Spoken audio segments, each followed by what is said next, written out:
We're going to talk this week about a game that is literally about an art style. Mezen, a Russian folk art of two-color painting primarily on wood. Unsurprisingly, that's the name of the game, too. This is a snap review for Mezen. Mezen is a tile-shifting puzzle game for up to 5 players designed by Nikita Sorokin. It takes about half an hour, and it's best for ages 12 and up. Mezen is published by Hobby World and Arcane Wonders. Alright, since this game is named for its art style, let's talk about that. Mezen painting designs feature blocks of red with outlines and details added in black. That's echoed by the components in this game. Everything is red and black and white, from the cards to the tiles to the scoreboard and even the scoring tokens. Because there's intense blocks of such few colors, each player gets assigned a distinct shape instead of a color. So, let's talk about the mechanics of Mezen and how we play the game. Each player takes the 25 tiles in their shape and randomly arranges them light side up in a 5x5 grid in front of them. They also get a matching shaped scoring token and put it on the central board. They also take 5 of these tiny amulets. The rest go in the middle of the board. Set up a deck of goal cards by looking for 12 with the same symbol. Then shuffle them and deal 10 face down to the 2 long sides of the board where the spots are. Reveal the first 2 goal cards over here. Mezen takes 10 rounds to play. In each round, examine the goal for the current round to see what kind of arrangement will award points. Then, the active player announces one of the 5 animal symbols: bird, horse, fox, hedgehog, or fish. Everyone finds a connected group of tiles with that symbol on their own grid, removes them, and sets them aside. If you don't like the animal named, pay the active player 1 amulet to make a different animal grouping on your own grid. You can also place an amulet on top of a tile, turning it into sort of a wild. This tile temporarily serves as a connector between 2 groups of tiles, letting you make a bigger group, but it also excludes that particular tile from being removed, which sometimes may be helpful. Once you've removed your group of tiles, slide the rest of the tiles down to fill the empty spaces. Then flip over all the tiles you set aside and put them back into the new open spaces at the top of the grid, however you like. Try to arrange them to contribute to this round's goals. Once everyone has placed their flipped tiles, score victory points for each tile in your grid that meets the conditions of the current goal card. Then, flip the current goal face down to show the round is over, and flip the next goal card along the row so there are always 2 goal cards revealed. Then, pass the active player reindeer to the left. After the first round, you may see one new symbol on some of your dark side tiles: the spruce.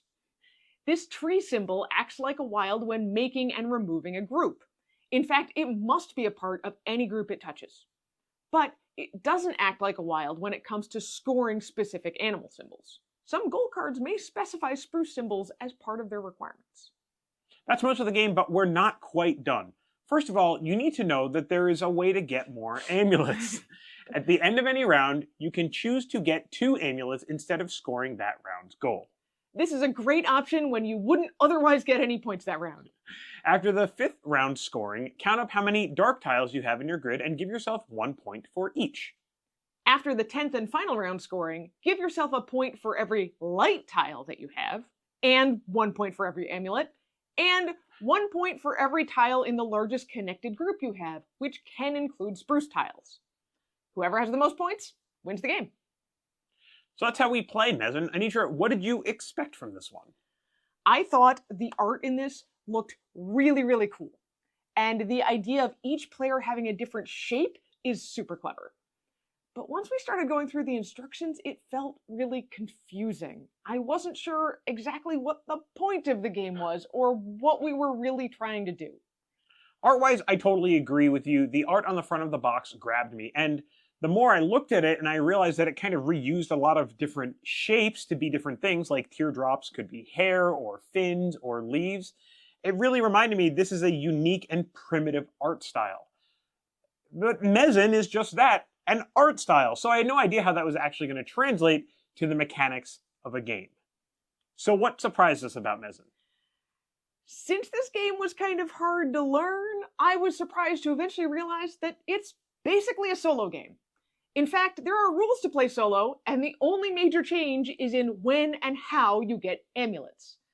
Playing solo, you always get to pick exactly the animal you want to use for a grouping, so you never have to give up amulets to change it, or gain amulets when someone else wants to bypass what you named. Instead, you get one additional amulet every 2 rounds. Put these on the goal cards, and you unlock an amulet when you flip the card that it's on.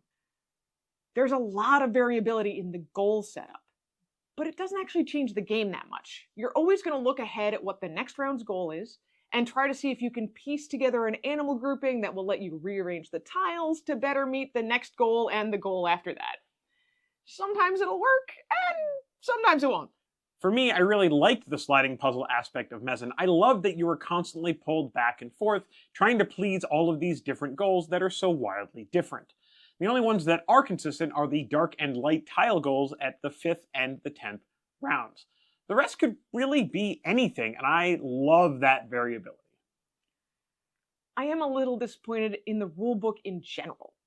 It seemed to take a really convoluted path to explain how to play the game, and then when I got interested in finding out more about the Mezen art style, it was really hard to wade through the language that was used to describe it on the last 2 pages.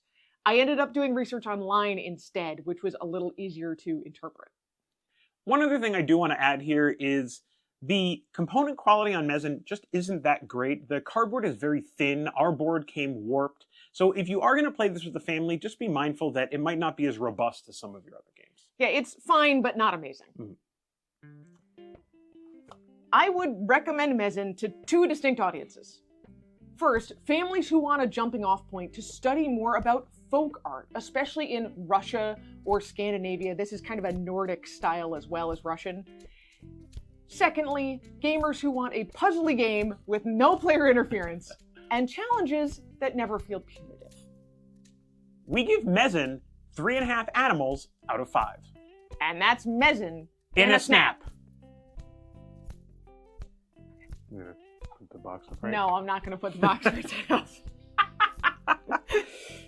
Want to do that like aliens?